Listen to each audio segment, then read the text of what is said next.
Hello friends, welcome to ideal English tutorial. আশা করি তোমরা সবাই ভালোই আছো। দেখো, আজকে আলোচনা করব প্রশ্নবাচক বাক্যের ক্ষেত্রে কিভাবে ভয়েস চেঞ্জ হয়। একটা কথা মনে রাখবে, প্রশ্নবাচক বাক্য দু ধরনের হয়ে থাকে। একটা হচ্ছে ইয়েস অর নো কোয়েশ্চেন, আরেকটা হচ্ছে WH কোয়েশ্চেন। দেখো, আজকে আলোচনা করব ইয়েস অর নো কোয়েশ্চেনের ক্ষেত্রে কিভাবে ভয়েস চেঞ্জ হয়। কাকে বলে ইয়েস অর নো কোয়েশ্চেন? যখন দেখবে বাক্যের মধ্যে WH ওয়ার্ড থাকে না, অর্থাৎ বাক্যগুলো শুরু হয় অক্সিলিয়ারি ভার্ব দিয়ে। যেমন ধরো, do you eat rice, is he playing ball, have you done the work, did he write a letter, will they do that. অর্থাৎ দেখো, এই ক্ষেত্রে প্রত্যেকটাতেই দেখো অক্সিলিয়ারি ভার্ব শুরু হয়েছে, do, is, have, did, will, এবং প্রত্যেকটার ক্ষেত্রেই কিন্তু হ্যাঁ অথবা না উত্তর হবে। যেমন ধরো, ডু ইউ ইট রাইস, তুমি কি ভাত খাও? ইজ হি প্লেয়িং বল, সে কি বল খেলছে? অর্থাৎ হ্যাঁ অথবা না, এইভাবে উত্তর হবে। কিন্তু WH ওয়ার্ডের ক্ষেত্রে কি হয়? যেমন ধরো, এখানে যদি হোয়াট থাকতো, হোয়াট ডু ইউ ইট, তুমি কি খাও? হোয়াট ডু ইউ ইট, অর্থাৎ সেক্ষেত্রে অন্য একটা উত্তর এসে যায়, তাই সেগুলোকে বলা হয় WH ওয়ার্ড আর WH কোয়েশ্চেন বলা হয়। আর এগুলো হচ্ছে কি বলতো, ইয়েস অর নো কোয়েশ্চেন। তো এক্ষেত্রে দেখো, ভয়েস চেঞ্জের যে মূল যে নিয়ম, এটা একটু তোমরা ভালো করে জেনে নাও। আশা করি এখান থেকে তোমরা বুঝতে পারবে। দেখো, প্রথমে লক্ষ্য করবে যে অক্সিলিয়ারি ভার্বটা কি আছে। দেখো, ডু রয়েছে এখানে, ডু। আচ্ছা, সাবজেক্ট রয়েছে ইউ, অর্থাৎ ডু কোথায় থাকে? প্রেজেন্ট ইনডিফিনাইট টেন্সে ডু থাকে। তাই কি হচ্ছে, এখানে বুঝতে হবে যে এই বাক্যটা প্রেজেন্ট ইনডিফিনাইট টেন্সের অনুযায়ী ভয়েস চেঞ্জ হবে। অর্থাৎ এখানে এম, ইজ, আর নিয়ে আসতে হবে এবং মূল ভার্বের পাস্ট পার্টিসিপল হবে। দেখো, ডু ইউ ইট রাইস, তাহলে এটা বুঝতে পারলাম প্রেজেন্ট ইনডিফিনাইট টেন্স। তারপরে কি, অবজেক্টটা কি? দেখো, রাইস হচ্ছে অবজেক্ট, তাহলে রাইস প্রথমে চলে আসবে।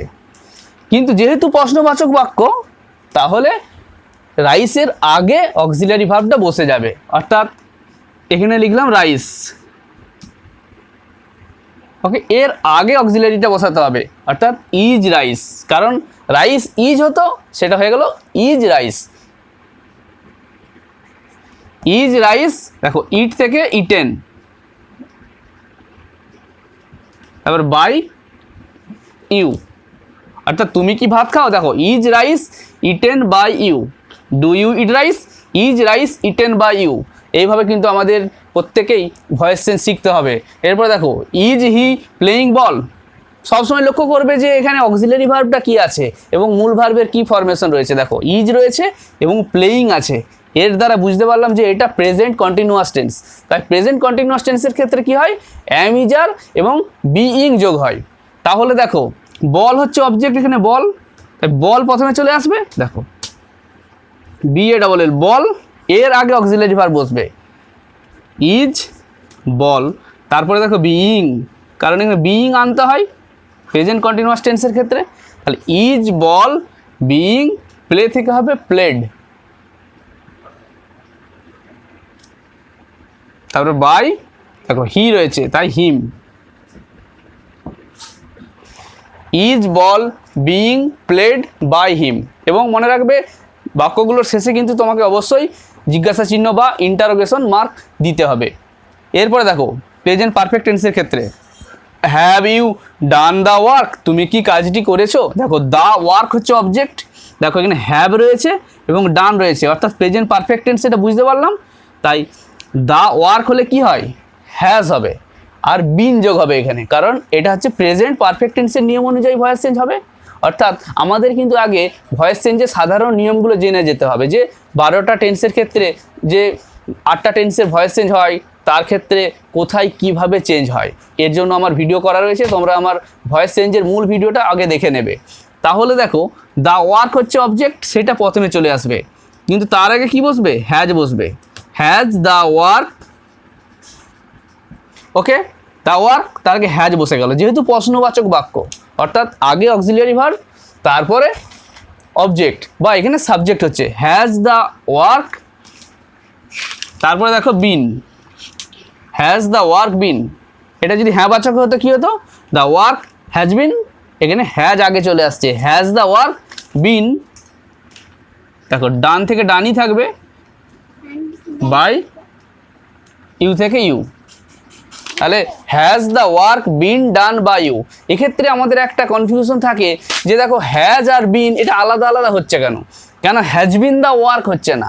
মনে রাখবে এক্ষেত্রে যে কোনো একটা আসবে, অর্থাৎ হ্যাজ বিন, এখানে দুটো অক্সিলারি ভার্ব থাকছে অর্থাৎ হ্যাজ এবং বিন, এটা নিয়ে কনফিউজ হওয়ার কিছু কারণ নাই। মনে রাখবে প্রথমেরটাকে ধরবে, হ্যাজ ধরবে, হ্যাজ দ্য ওয়ার্ক বিন। যেমন এখানে ধরো ইজ বল বিইং, অর্থাৎ ইজ বিইং সরাসরি না বসে ইজ তারপরে বল তারপরে বিইং। ওকে, এরপর একটা লক্ষ্য করো, did he write a letter. দেখো পাস্ট ইনডিফিনিট টেন্স কী করে বুঝলাম, কারণ এখানে ডিড আছে, ডিড তারপরে দেখো এখানে right, did he write a letter, অবজেক্টটা তাহলে কি এ লেটার, অর্থাৎ এক্ষেত্রে ওয়াজ ওয়ার বসবে পাস্ট ইনডিফিনিট টেন্সের নিয়ম অনুযায়ী। দেখো এখানে তাহলে এ লেটার,